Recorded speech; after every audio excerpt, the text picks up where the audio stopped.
السلام علیکم. تر اوسه تا د خپل ځان سره خبرې کړي؟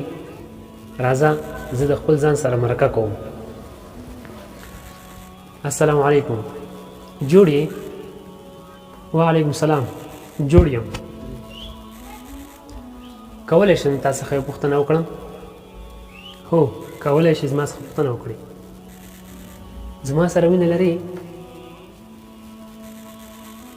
ولې خبرې نه کوې؟ هو د تا سره مینه لرم، قربان دې شم. زه هم مینه درسره لرم. کولی شم چې مشري کړم؟ اوس کورونا ده، بل وخت به شي. نو څومره ښه چې یو انسان د خپل ځان سره مینه لري. که تاسې د خپل ځان سره مخامخ شئ نو لومړی به تاسې د خپل ځان څخه کومه پوښتنه کوئ؟